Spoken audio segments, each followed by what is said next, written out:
다윗은 말을 계속하였다.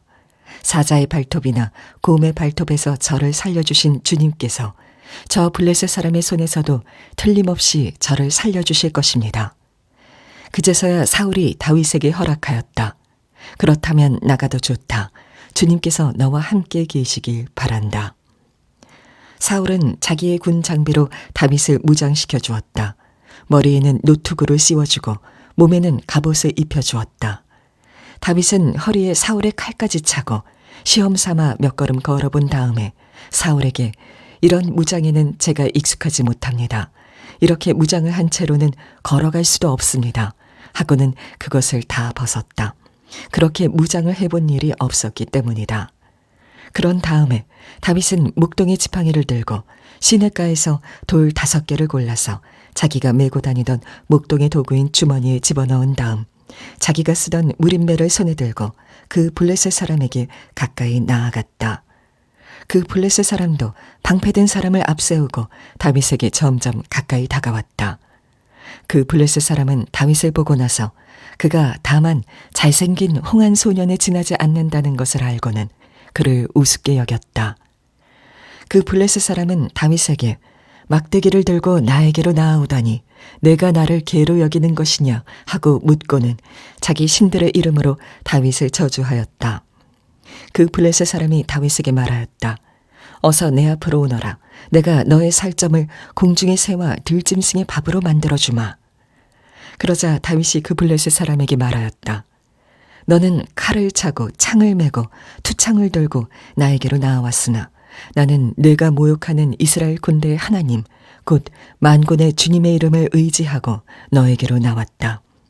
주님께서 너를 나의 손에 넘겨주실 터이니 내가 오늘 너를 쳐서 내 머리를 베고 블레셋 사람의 주검을 모조리 공중의 새와 땅의 들짐승에게 밥으로 주어서 온 세상이 이스라엘의 하나님을 알게 하겠다. 또 주님께서는 칼이나 창 따위를 쓰셔서 구원하시는 것이 아니라는 것을 여기에 모인 이 온 무리가 알게 하겠다. 전쟁에서 이기고 지는 것은 주님께 달린 것이다. 주님께서 너희를 모조리 우리 손에 넘겨주실 것이다. 드디어 그 블레셋 사람이 몸을 움직여 다윗에게 점점 가까이 다가오자 다윗은 재빠르게 그 블레셋 사람이 서 있는 대열 쪽으로 달려가면서 주머니에 손을 넣어 돌을 하나 꺼낸 다음 그 돌을 무림매로 던져서 그 블레셋 사람의 이마를 맞추었다. 골리앗이 이마에 돌을 맞고 땅바닥에 쓰러졌다. 이렇게 다윗은 무림매와 돌 하나로 그 블레셋 사람을 이겼다. 그는 칼도 들고 가지 않고 그 블레셋 사람을 죽였다.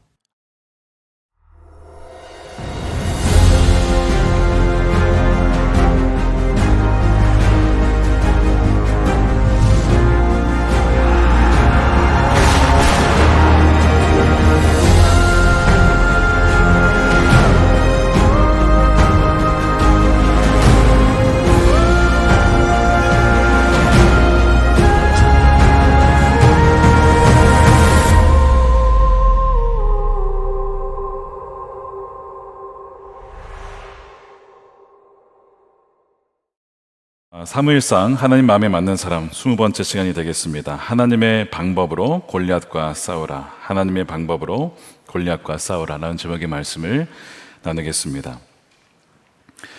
지난주 한 뉴스 기사를 보니까 이런 기사 제목이 있었습니다. 국민 절반이 울분 상태에 있다라는 겁니다. 서울대 보건대학원 교수 연구팀이 지난달에 발표한 조사에 따르면 응답자의 절반이 장기적으로 울분 상태, 그리고 그 중에서 10%는 아주 심각한 수준의 울분을 겪고 있다는 겁니다. 여기서 울분이란 부당함과 모욕 등 스트레스 경험에 대해서 분노할 뿐만 아니라 깊은 좌절과 오랜 기간 무력감이 동반되는 감정적인 반응을 울분이라고 규정을 합니다. 그래서 이 울분은 억울함이 누적된 결과이고 이 울분을 토로할 것이 없어지게 되면 자연스럽게 이것이 우울로 귀결된다라고 합니다. 최근 공무원이 줄줄이 퇴사한다라는 이야기를 들었는데 그 배경에도 보면 이러한 시민들의 거대한 울분을 감당할 수 없기 때문에 더 이상 그것을 받아내기가 어려워서 공무원을 그만둔다라는 그런 이야기가 있을 정도이죠.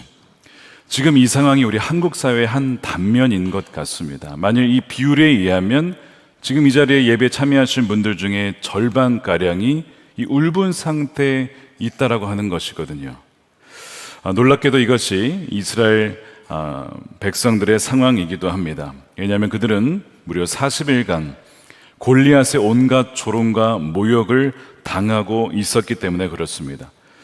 골리앗 앞에 선 다윗에게 골리앗은 이렇게 저주하며 모욕을 하죠. 43절에 보니까 그 블레셋 사람은 자기 신들의 이름으로 다윗을 저주하였다. 어서 내 앞으로 오너라.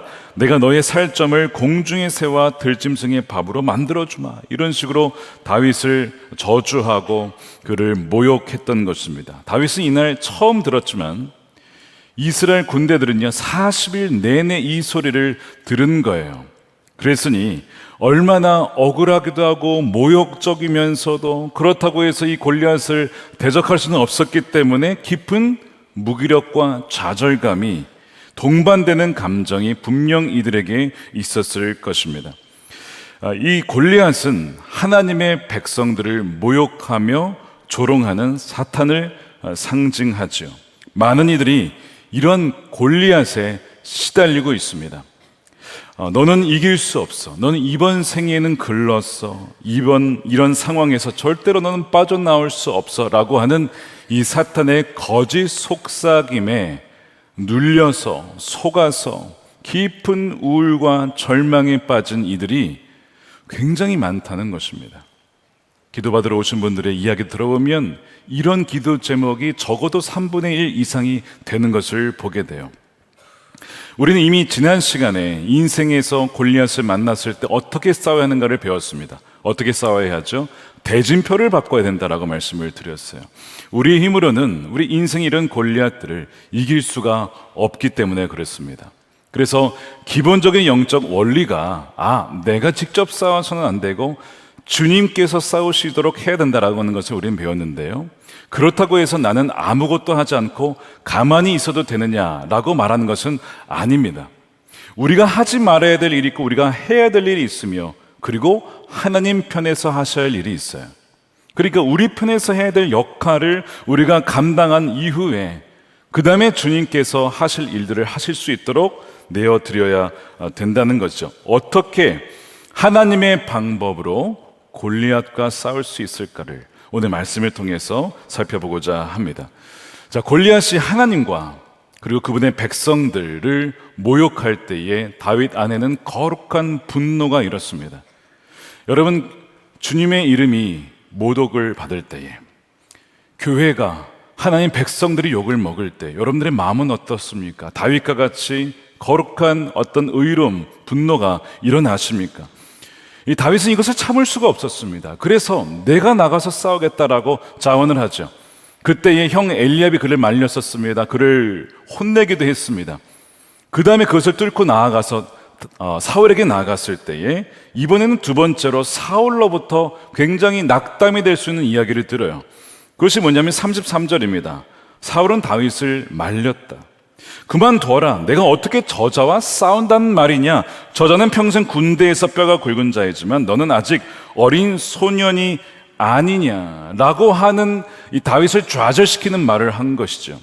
객관적으로는 다 맞는 말이에요. 어떻게 골리앗과 이 다윗이 비교가 되겠습니까? 스펙이나 경험이나 전투적인 면에서 상대가 되지 않는 거예요. 그러니까 이 사울의 말은 굉장히 맞는 말인데 그 맞는 말을 우리는 들을 때에 낙심이 돼요.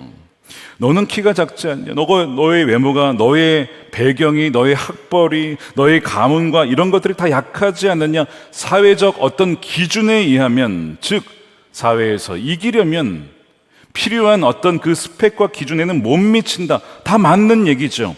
근데 그 맞는 이야기 때문에 오히려 더 그것이 좌절스러운 것이죠. 틀린 얘기라면 문제가 되지 않는데 다 맞는 얘기니까 또한 울분을 겪는 겁니다. 보통 사람들은 부모님으로부터나 이런 이야기를 들어요. 모든 사람은 다 소중하고 평등하게 대우받아야 돼. 우리는 그렇게 교육을 받고 자랐습니다. 근데 막상 학교에 가면 정작 이 성적에 따라서 학생들이 차별을 받는 것을 보게 될 때가 있죠. 그리고 세상으로 나아가게 되면 사는 지역에 따라 계층이 나누어지고요. 인맥으로 취업에 성공하는 주변 모습을 보면서 내가 배운 것과 현실의 인지 부조화를 경험하게 됩니다. 이 다윗과 골리앗이 상징하는 것 중에 한 가지는 무엇이냐면 세상은 평등하지 않고 공평하지 않다는 겁니다.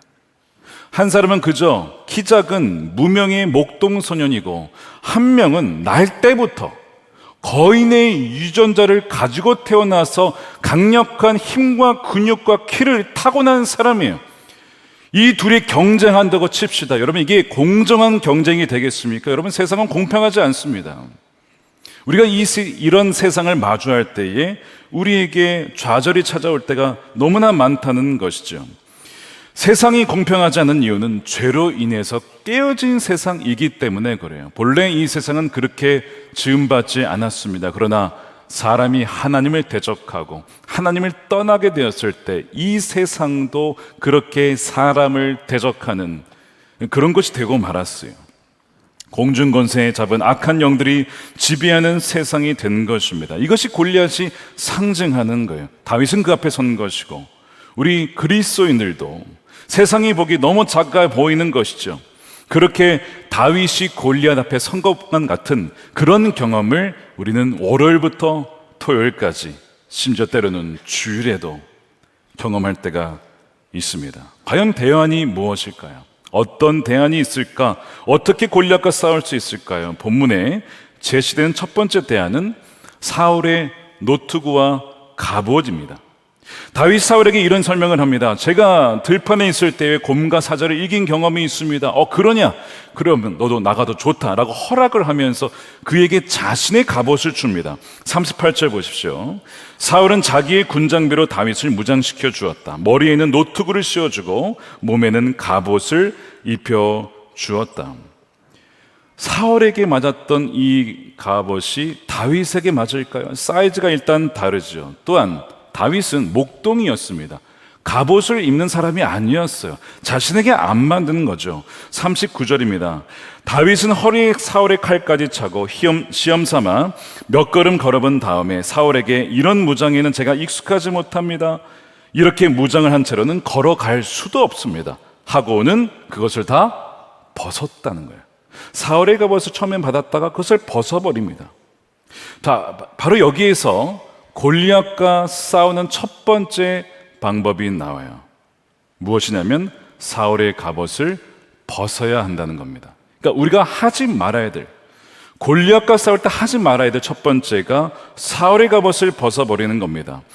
이 다윗은 이것이 맞지가 않았습니다. 이것은 사울의 방식이었고 이것은 어찌 보면 세상의 방식이었지 하나님이 원하시는 방식이 아니었던 것이죠. 제가 이 사울의 갑옷을 설명해 드리겠습니다. 어떤 것을 의미하는지. 사울의 갑옷은 그리스도인들이 세상의 기준에 따라 대응하려고 만든 사실 헛된 방법을 상징합니다.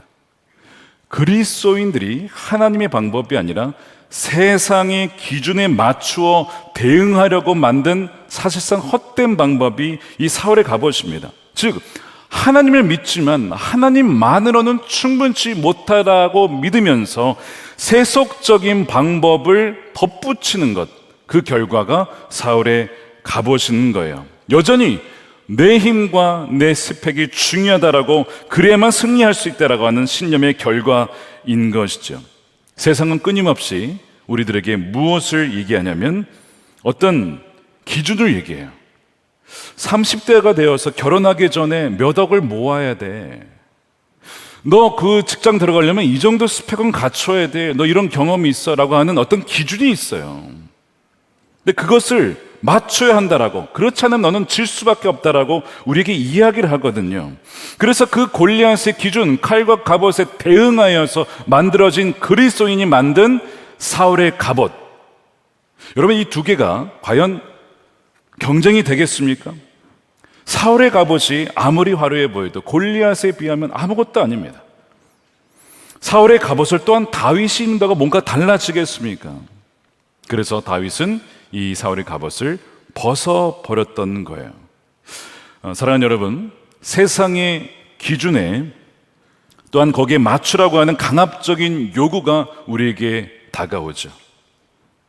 그런데 거기에 대해서 우리가 단호히 거절할 수 있어야 합니다. 이 사울의 갑옷을 벗어버리라라고 하는 것을 지지해주는 대표적인 성경 구절을 꼽으라면 로마서 12장 2절을 꼽을 수가 있습니다. 이렇게 되어 있습니다. 여러분은 이 시대의 풍조를 본받지 마십시오라고 얘기를 해요. 자, 이것을 필립스라고 하는 번역으로는 이렇게 번역을 해놨습니다. 여러분을 둘러싸고 있는 세상의 틀에, 세상의 패턴에, 세상의 프레임에 억지로 맞추지 마십시오. 하나님이 새로 만드시는 사람이 되어 마음의 태도를 전부 바꾸십시오. 왜 거기에 맞추려고 합니까?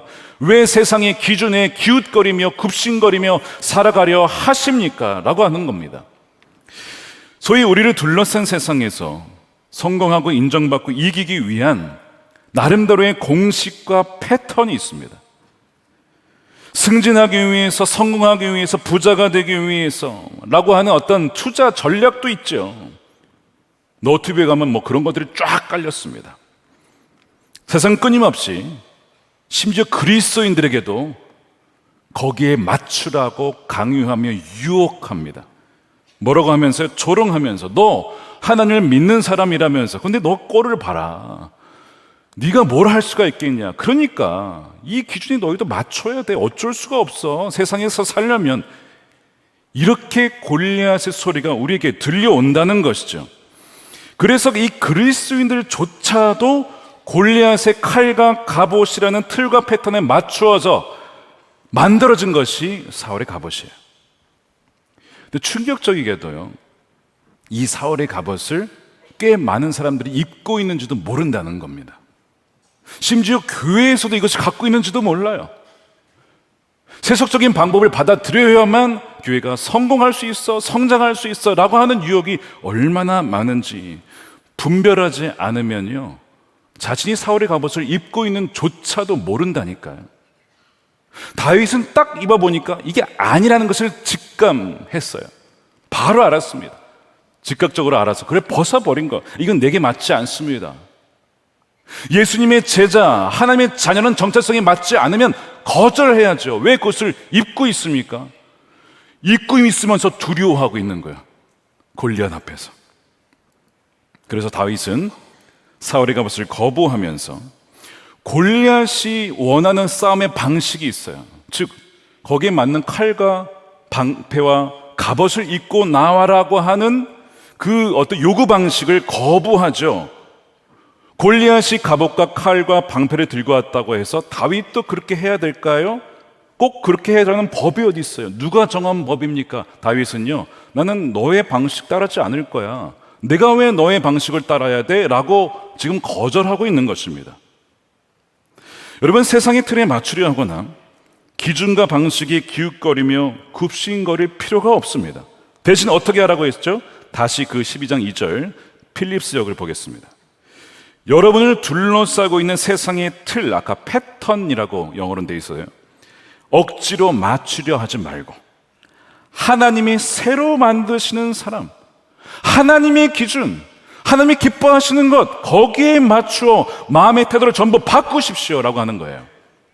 그런 은혜가 여러분들에게 부어지게 되기를 축복합니다. 그러면 하나님이 인정하고 선하고 완전한 뜻을 여러분은 실제로 입증하게 될 것입니다. 저는 이 말씀이 참 은혜가 되었습니다. 하나님이 새로 만드신 사람이 있구나. 세상이 만든 사람이 있고 하나님이 만드신 사람이 있고 세상의 기준이 있고 하나님의 기준이 있구나. 골리앗은 전형적으로 자신의 키와 힘을 과시한 사람이죠. 사울은 하나님을 믿는다고는 하지만 이 골리앗의 기준에 맞추고자 자신의 인생을 틀에 거기에 맞추려고 했던 어정쩡한 인물이 되고 말았습니다. 그러나 성경 뭐라 합니까? 다윗은 하나님이 새로 만드신 사람이에요. 전에 없던 거. 이런 인물은 없었던 거야. 새로 형성시킨 사람이에요. 하나님께서. 어떻게 그렇게 될 수 있었을까? 이게 굉장히 중요한 부분 아닙니까? 우리 이미 16장에서 다윗에게 무엇이 임했습니까? 성령이 임한 걸 알 수 있습니다. 그리고 성령과 더불어 하나님께서는 그에게 계속해서 말씀으로 그를 가르치셨어요. 시편 말씀을 보십시오. 그가 어떻게 주님과 대화를 했는지, 말씀을 어떻게 묵상했는지, 주님을 바라보았는지, 성령과 말씀으로 새롭게 된 사람이 다윗인 것입니다. 성령과 말씀으로 새롭게 형성되는 저와 여러분들이 되시기를 축복합니다. 그래서 여기 말씀에 보니까 이 마음이 새롭게 되어진다. 이 마음이 이 가슴이 아니라 영어로 보니까 mind라고 되어 있습니다. 지성입니다. 지성. 지성이라고 하는 것은 이거예요. 사고방식, way of thinking이라고, 사고방식, 세계관, 세상을 이해하는 방식, 이것이 달라진 사람을 말합니다. 예를 들면 이런 겁니다. 어떤 사람은 이 세상이 우연히 진화가 되어서 생겨났대요. 빅뱅 원리에 의해서 진화가 됐다는 겁니다. 그렇게 생각하는 사람이 있어요. 그런데 성경은 뭐라고 하냐면 하나님께서 이 세상을 창조하셨고 하나님이 이 세상의 주인 되셨고 보이는 것이 전부가 아니라 보이지 아니하는 영원한 하나님의 나라가 있으며 천국과 지옥이 있고 마지막에 심판이 있다는 것. 전혀 새로운 사고방식이죠. 우리의 힘과 이 세상을 우리의 힘으로 살아갈 수 있는 것이 아니라 하나님이 우리에게 생명 주시고 호흡 주셔서 우리가 세상을 이길 수 있는 힘도 그분이 주신다라고 하는 것, 그것이 바로 새로운 사고체계요, 그것을 아는 것이 바로 새롭게 된 지성이요 분별력인 것입니다. 다윗은 아무리 골리앗이 위협을 해도 모욕을 해도 골리앗보다 더 크게 보이는 분이 주님이었어요. 주님을 보니까 골리앗은 난쟁인 거예요. 그래서 아무리 소리쳐도 이거는 소리나는 깡통일 뿐이다 라고 보여졌던 것이죠. 이 새롭게 된 마음이 그러나 없으면요 어떻게 되냐면 골리앗의 싸움 방식과 틀에 맞추려고 아등바등하게 된다는 거예요. 그리고 그 세상의 패턴과 틀에 맞추다가 화가 납니다. 울분이 납니다. 우울해집니다. 그리고 두려워집니다. 왜 그럴까요? 나는 골리앗처럼 될 수 없음을 깨닫게 되기 때문에 그렇습니다. 세상에서 요구하는 그 기준에 다다를 수 없음을 깨닫게 돼요. 그리고 그 골리앗을 이길 수 없다라는 그 좌절감, 깊은 무력감에 빠지게 되는 거예요. 정말 아이러니한 것은 우리는 골리앗을 미워하죠. 당연히 악당이니까 미워하지만 사실상 세상에서는 우리는 골리앗처럼 되고 싶어 합니다. 그래서 골리앗처럼 되지 못할까 봐 힘겨워하며 조바심을 내는 경험을 하곤 합니다. 그래서 사울의 갑옷을 만지작만 시작하는 거예요. 근데 다윗은 어떻게 했습니까? 사울이 입혀주었다가 이거 제게 아닙니다. 이거는 하나님 방식이 아닙니다. 벗어버리는 거예요. 사울의 갑옷을 벗어버린 여러분 되시길 축복합니다. 벗어야 된다는 거예요. 사울의 갑옷을 정치 문제로 한번 적용해 보겠습니다. 교회도 세속적인 정치, 권력, 힘이죠, 힘. 힘이 엄청난 힘입니다. 이를 모두 장악하여서 하나님 나라로 바꿔야 된다라고 하는 유혹을 받을 수 있습니다. 물론 신실한 기독 정치인들이 곳곳에 계셔서 그 역할을 감당해 주셔야죠. 우린 그것을 위해서 기도해야 합니다. 바로 다니엘과 같은 이들이 세워져야 한다는 것이죠. 그러나 교회가 정치적 세력과 당을 만들어서 세속 정치와 결탁해야 세상을 바꿀 수 있다라고 혹시 믿는다면 그것이야말로 사울의 갑옷을 입게 되는 것이죠. 왜냐하면 정치적 이슈가 발생할 때마다 우리가 하나님과 그분의 말씀과 기도의 의지에 나아가기보다 힘 있는 사람을 찾아가지 않겠습니까? 그 사람을 더 의지하려 하지 않겠습니까? 그게 유혹인 것이죠. 그래서 역사적으로 보면 교회와 정치, 권력이 결탁했을 때마다 교회는 부패했습니다. 교회는 타락했습니다. 왜요? 하나님보다 권력을 더 의지했기 때문에 그렇습니다. 만일 교회 정치가 결탁해야 한다면 왜 예수님은 로마의 정치 권력을 통해 하나님 나라를 세우려 하지 않으셨을까요? 왜 어리석게도 힘없는 어린 양으로 그저 죽으셨을까요? 왜냐하면 하나님의 나라는 힘과 권력으로 칼이나 단창으로 오는 것이 아니기 때문에 그렇습니다. 47절에 주님께서는 칼이나 창 따위를 쓰셔서 구원하시는 것이 아니라는 것을 여기 모인 온 무리가 알게 하겠다. 과연 진정 이것을 믿는 그리스도인들이 얼마나 될까 싶어요. 정말 이것을 믿는 사람들이 얼마나 될까? 때로는 이런 꿈을 꾸기도 할 수 있습니다. 뭐냐면 태어나자마자 모든 사람이 그리스도인이 되는 거예요. 태어나자마자 세례를 받는 거예요. 너무 귀하죠. 근데 여러분, 그랬던 때가 있었고 나라들이 있었습니다. 그 중에 하나를 꼽으라면 존 웨슬리가 태어났던 18세기 영국입니다. 태어나면 그리스도인이 되고 태어나면 세례받고 그냥 자연스럽게 교인이 됩니다.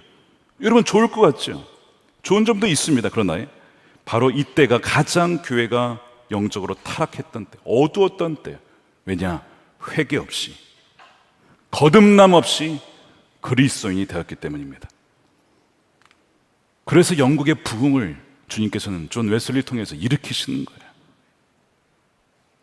제가 성지순례를 하면서 대린구유라고 하는 곳을 들렸습니다. 어디냐면 초대교회 때 박해 때문에 박해를 피해서 지하 동굴 6층, 7층, 8층, 10몇 층까지 파고 들어가서 평생을 거기에 살았던 초대교인들 살았던 곳이에요. 얼마나 좁은지 몰라요.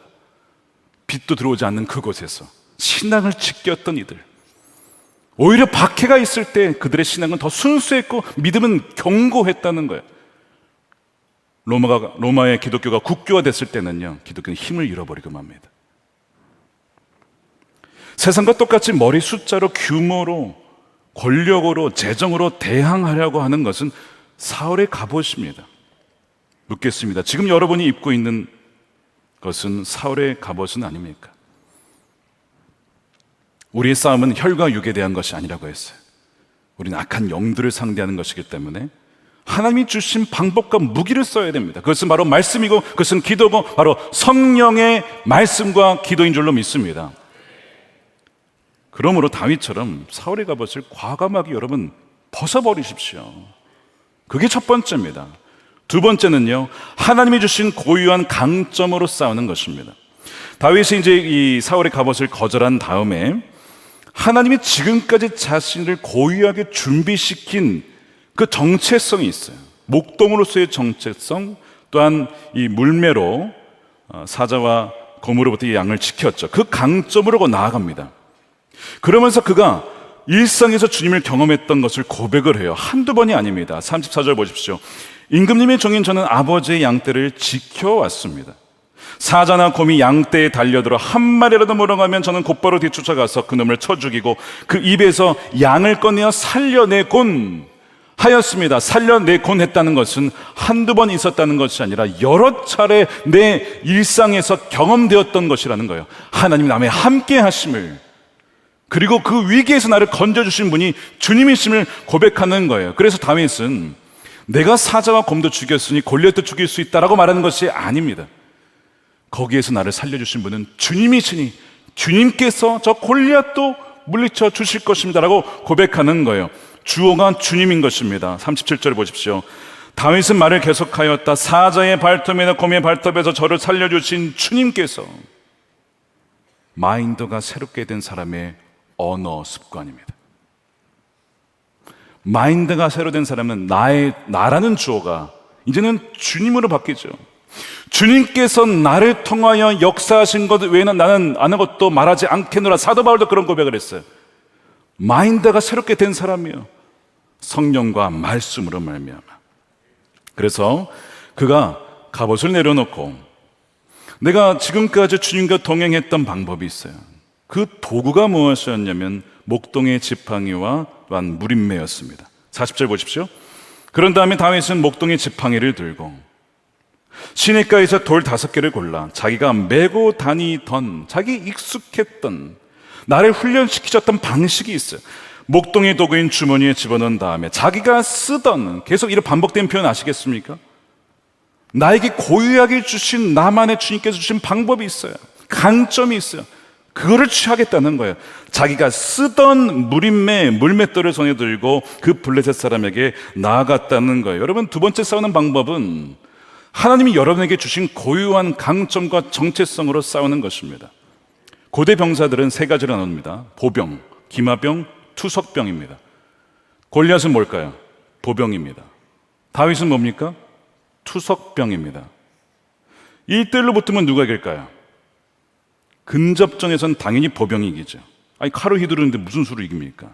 그런데 원거리에서는 어떨까요? 좀 이야기가 달라집니다. 원거리에서 투석병이 얼마나 강력한지는 사사기서에 나와 있어요. 20장 15절입니다. 그때 그 성읍들로부터 나온 베냐민 자손의 수는 칼을 빼는 자가 모두 26,000명이요 기브아 주민 중 택한 자가 700명인데 이 모든 백성 중에서 택한 700명 다 왼손잡이라. 물매로 돌을 던지면 조금도 틀림이 없는 자들이라. 조금도 틀림이 없다는 얘기는 무슨 얘기죠? 백발백중입니다. 전쟁에 나갔습니다. 700명 휘두르면 700명씩 픽픽 쓰러지는 거예요. 굉장히 강력하죠. 상상만 해보십시오. 엄청난 강력한 군대죠. 이게 투석병이에요. 다윗에게는 갑옷과 칼과 방패는 없었어요. 대신에 가벼운 몸, 기동력과 속도가 있었습니다. 게다가 먼 거리에서, 심지어 100m 거리에서도 물매로 돌을 던질 수가 있었습니다. 반면 골리앗은 60kg 이상의 무거운 갑옷을 입고 있었고 키가 컸기 때문에 상대적으로 다윗보다 훨씬 더 기동력이 느릴 수밖에 없었죠. 그래서 뭐라고 하죠? 나에게 오라고 하잖아요. 내가 가겠다고 하죠. 나에게 오라는 거야. 왜? 느리니까. 다윗은요, 상대적으로 훨씬 빨랐죠. 게다가 사자도 맞춰서 죽일 수 있는 물매 실력을 갖고 있었는데 사자보다 훨씬 더 크고 느린 골리앗을 맞추는 것이 어려웠을까요? 쉬웠을까요? 그건 여러분들에게 맡기겠습니다. 무슨 얘기를 말씀드리는 거냐면 다윗은요, 1대1을 결투를 할 때 골리앗이 요구하는 방식, 칼과 방패, 그리고 너는 나한테 와. 자기는 움직이기 좀 느린 거예요. 네가 나한테 와. 어떤 이런 방식, 그걸 따를 의사가 없었다는 것이죠. 나는 하나님이 나를 고유하게 지으시고 지금까지 훈련시키신 방식으로 싸우겠다는 거예요. 보병 대 보병이 아니라 보병 대 투석병으로 싸우겠다는 거예요. 세상의 틀과 기준, 패턴을 완전히 와해시키는 거예요. 지금 두려워 떨고 있던 백성들은 무슨 생각만 있냐면 보병으로서 어떻게 붙을 수 있을까만 생각한 거예요. 이길 수가 없죠. 근데 투석병이라면 이야기가 달라지는 겁니다. 생각, 사고 체계가 완전 다르죠. 왜요? 성령과 말씀으로 새롭게 된 사람, 하나님이 만드신 새로운 사람이에요. 예전에 여러분 스마트폰 등장했을 때 기억나십니까? 플립폰을 어떻게 더 잘 만들 수 있을까 하다가 갑자기 스마트폰이 딱 등장했어요. 이게 뭐야? 다 무너진 거예요. 이게 뭐라고 그러냐면 와해성 혁신이라고 부릅니다. 기존 것들을 그냥 다 무너뜨리는 거야. 이게 다윗이었습니다. 하나님이 함께 하시면요, 하나님의 창조적인 상상력이 부어지죠. 내가 왜 골리앗이 원하는 방식대로 싸워야 돼? 나는 나에게 하나님이 주신 방법으로 싸울 거야. 이런 담대함과 창조성이 여러분들에게 부어지게 되기를 축복합니다. 그래서 보병으로 붙은 게 아니라 사격 전사로서 골리앗과 붙은 겁니다. 저는 설교에 열등감이 있었습니다. 제가 원래 말을 잘 못하고 사람들 앞에 서면 얼굴이 빨개지고 귀가 빨개지고, 게다가 바라보기만 해도 예수님을 보는 것 같은 은혜스러운 유기성 올로 목사인 것 같은 그런 외모도 없고, 또 그분의 경험에서 풍부하게 나오는 그 감동스러운 예화도 별로 없으며, 또 어떤 목사님처럼 논리적으로 또 간결하게 한 그런 것도 없기 때문에 굉장히 사실은 많은 열등감을 가지고 있었어요. 때로는 유 목사님 스타일도 따라해 보았습니다. 천천히 이렇게 하는 말씀을 천천히 해보기도 하려 했으나 저에게 그런 스타일은 맞지 않았습니다. 제가 참 존경하는 목사님은 마틴 로이드 존스 목사님인데 정말 한 구절을 깊이 파고 들어가는 너무 매력적이었어요. 따라해 보았으나 저에게도 맞지 않는 스타일이었습니다. 어느 날 책 제목이 눈에 띄었습니다. 자기 목소리로 설교하라라는 책이었어요. 이런 내용입니다. 하나님이 나에게 주신 고유한 강점으로 목회해라. 다른 사람이 되려고 하지 말아라. 라는 그런 내용이었습니다. 저에게 주님이 주시는 것 같았어요. 다윗아, 다른 누가 되려고 하지 말아라. 나는 너를 고유하게 지었다. 넌 너가 되면 되는 거야. 그 책에 이런 내용이 나와요. 맷 챈들러라는 목사님이 이런 이야기를 쓰셨어요. 자신이 아닌 다른 사람이 되는 것은 죄다. 저게 내 역할이면 좋겠어 라든가 내가 다음엔 이건 했으면 좋겠어 라고 말한다면 자신에게 정해진 경주를 하지 않는 사람이다. 그것은 하나님께서 나를 불러 맡기신 일에 불만을 품는 것이고 하나님께서 빚으신 내 모습에 불만을 품는 것이다. 가만히 돌아보니까 저에게는 다른 재주는 없어도 저에게는 눈물을 주셨어요. 영혼을 향한 눈물과 궁유를 주셨어요. 그리고 선교적인 열정을 주셨어요. 주님은 내가 너에게 그걸 준 것이고 그것이면 된 거다. 비교하지 말아라. 라는 마음을 주셔서 열등감에서 자유함을 얻게 되었습니다. 여러분, 우리는 누군가가 되고 싶어 해요. 어떤 위대한 사업가를 닮고 싶어 하죠. 물론 그런 것도 자연스러운 마음입니다. 그런데 하나님은요, 우리 모두를요 아주 고유하고 독특하게 지으셨어요. 우리는 제품이 아니에요. 뭐라고 되어 있죠? 하나님 성경 말씀에 하나님의 작품이라고요. 핸드메이드 작품입니다. 유일한 작품이에요. 유일한 작품. 그래서 우리는요 사울이 아니고 골리앗도 아니고 심지어 우리는 다윗도 아닙니다. 여러분은요 그냥 여러분 자신인 거예요. 하나님께서 그렇게 만드셨어요. 청소년 아이들이요 SNS를 보면서 많이 우울해합니다. 나는 쟤처럼 더 멋지지 않고 더 예쁘지 않을까? 나는 왜 더 가지지 못했을까? 비교하면서 우울증에 빠진다고 해요. 여러분 그렇지 않습니다. 성경에 보니까 에베소 2장 10절에 우리는 하나님의 작품입니다. 선한 일을 하게 하시려고 하나님께서 그리스도 예수 안에서 우리를 만드셨습니다. 우연히 태어난 진화론의 산물이 아니라는 거예요. 그런 골리앗의 조롱과 모욕에 여러분 귀담아 듣지 마십시오. 예수 그리스도 안에서 우리를 직접 만드셨다는 거예요. 얼마나 고귀한 존재인지 몰라요. 하나님께서 이렇게 미리 준비하신 것은 지금까지 여러분들 미리 준비하셨다고요. 골리앗과의 전투를 앞서서 미리 준비하셨어요. 우리가 선한 일을 하며 살아갈 수 있도록 하기 위해서. 아멘이십니까? 이것을 믿는다면 우리는 건강한 자존감을 가질 수가 있죠. 아, 나는 하나님의 자녀고 하나님의 유일한 작품이고 하나님의 선한 일을 위해서 나를 택하셨구나 하는 것을 믿게 되면서 비교의식에 빠지지 않습니다. 그리고 그 울분과 우울증을 극복해낼 수가 있는 거예요. 다윗은요 자신의 강점을 가지고 싸웠습니다. 이것이 두 번째 방법이에요. 세 번째 마지막에 있습니다. 가장 중요한 겁니다. 주님을 온전히 의지함으로 싸우는 것입니다. 이것 없이는 첫 번째, 두 번째 아무 소용이 없어요. 왜냐하면 전쟁은 하나님께 속한 것이기 때문에 그렇습니다. 47절에 주님께서는 칼이나 창 따위를 쓰셔서 구원하시는 것이 아니라는 것을 여기 온 온 무리가 알게 하겠다. 전쟁에서 이기고 지는 것은 누구에게 달린 거예요? 주님께 달린 것이다 라고 하는 거죠. 다윗은요 자신이 해야 할 일을 했어요. 물맷돌 실력을 가지고 사울의 갑옷을 벗어버리고 나아가면서, 그러나 내 실력과 경험으로 이기는 것이 아니라 주님이 이기게 하는 것이라는 걸 분명히 선포하는 것이죠. 주님이 없으면 나는 아무것도 아니기 때문입니다. 그 고백을 한 거예요. 본문 40절에 다윗이 골리앗에게 나아갈 때 이 무림매 몰맷돌을 가지고 가면서 이상하게 지팡이 들고 나가잖아요. 그렇죠? 목자의 지팡이를 쥐었다라고 했어요. 이 지팡이 왜 들고 나갔을까요? 골리앗이 이걸로 혼내주려고 들고 나갔을까요? 이걸로는 뭐 할 수 있는 게 없어요, 사실 지팡이로는.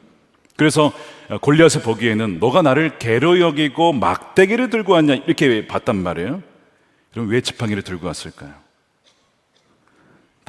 다윗에게는 그 지팡이가 무슨 지팡이인지 아십니까? 주님의 지팡이였습니다. 주님의 지팡이. 이게 어디에서 나오냐면 시편 23편 4절에 나와요. 내가 비록 죽음의 그늘 골짜기로 다닐지라도 주님께서 나와 함께 계시고 주님의 막대기와 지팡이로, 그냥 지팡이 아니라고요. 주님께서 나를 보호해 주시는 지팡이라는 거예요. 그러는 그것을 쥘 때, 지팡이를 집었을 때에 나와 함께 하신 주님을 확신한 거예요. 그러면서 동시에 나의 이 물매 실력을 발휘하여서 이 모든 것을 합력하여 승리케 하신 것이 바로 주님인 것이죠. 우리 주님이 하신 것입니다. 사실은 주님의 승리고 주님이 온전히 행하신 것입니다. 주님이 행하셨던 또 하나 증거가 있습니다. 아무리 돌을 던진다 하더라도요, 그게 유리하죠. 그렇지만 아무리 돌을 던져도 골리앗의 방패로 막으면 무슨 수를 이기겠습니까? 성경에 보니까 골리앗 앞에 누가 있었어요? 방패 든 자가 있었다고요. 방패로 막으면 끝나는 거예요. 이길 수가 없어요. 막은 채로 다윗에게 접근해 나가면 다윗은 죽는 겁니다. 근데 이상하게 골리앗이 방패를 쓰지 않습니다. 왜 그랬을까요? 다윗의 외모를 보더니 소년이거든 우습게 여겼더라. 교만한 겁니다. 방패 필요 없어. 내가 죽여버릴 거야. 방패를 안 쓴 거야. 그 방심이, 그 오만함이 그를 넘어지게 한 겁니다. 성경이 나와 있죠? 잠언 16장 18절입니다. 교만은 패망의 선봉이요 거만한 마음은 넘어짐의 앞잠이니라. 이 교만한 마음을 하나님이 그에게 주셔서 골리앗은 죽게 되는 것이죠. 반면에 교만이 아니라 겸손함으로 주님의 지팡이를 치고 주님 나와 함께 하십시오.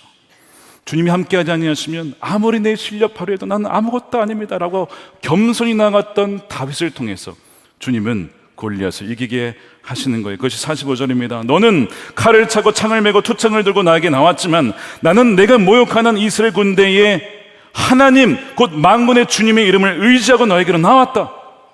나는 내 물맷돌 실력 가지고 나왔다가 아니고 주님의 이름을 의지하여 나왔다는 거예요. 그날이 골리앗의 마지막 날이요 심판의 날이었습니다. 세상은 이런 자를 감당할 수가 없습니다. 왜냐하면 세상을 이기는 것은 바로 무엇이냐면 갈보리 언덕에서 사망이라고 하는 골리앗을 이기신 주 예수를 믿는 믿음이기 때문에 그렇습니다. 요한일서 말씀에 이렇게 되어 있죠. 무릇 하나님께로부터 난 자, 하나님께로부터 난 자마다 세상을 이기느니라. 하나님이 만드신 사람입니다. 그 자가 세상을 이기는 것인데 세상을 이기는 승리는 이것이니 우리의 믿음, 그 믿음은 바로 그 주 예수 그리스도를 믿는 믿음인 것이죠. 지난주에 한 원로 장로님의 장례, 교회 장례가 있었습니다. 교회장으로 치렀습니다. 본래 제가 선교 드렸어야 되는데 제가 성지순례 기간 중이라 선교 드리지 못하여 참 죄송한 마음이 있어요. 그런데 사실 성지순례 떠나기 이전 2주 전에 주님께서 저에게 그 장로님을 찾아가라 마음을 주셨어요. 문득 든 생각이 이게 마지막 장로님 뵙는 시간이겠구나 싶었습니다. 그리고 성지순례 기간 중에 돌아가실 것 같은 마음이 있었어요. 그래서 그때 찾아가 뵀습니다. 오랜 기간 투병을 하셨기 때문에 온몸이 다 마르셨어요. 팔 하나 들 힘조차 없는 상황 속 찬양을 부르는데요, 그 팔을 드시고 할렐루야 주님을 찬양하는 겁니다. 말씀을 나누는데요, 아멘. 제가 뭘 본지 아십니까? 여러분, 골리앗 중에 가장 강력한 골리앗이 뭘까요? 여러분, 죽음입니다. 그러나 그 죽음이라고 하는 가장 강력한 골리앗을 이미 이긴 다윗의 그 모습을 보았어요. 왜냐하면 더 나은 다윗이신 예수 그리스도가 그분 안에 계셨기 때문입니다. 주님께서 이미 사망이라는 골리앗을 이기셨기 때문에 그 이기신 주님이 장로님 안에 계시니 죽음을 눈앞에 서서 두려워 떠는 것이 아니라 할렐루야 아멘 주님을 찬양하는 그 모습을 본 거예요. 끝까지 주님을 의지하는 그 믿음을 보면서 얼마나 감사했는지, 이것이 우리 선한목자교회 장로님의 마지막 모습이라는 것을 주님께서는 보게 하셨고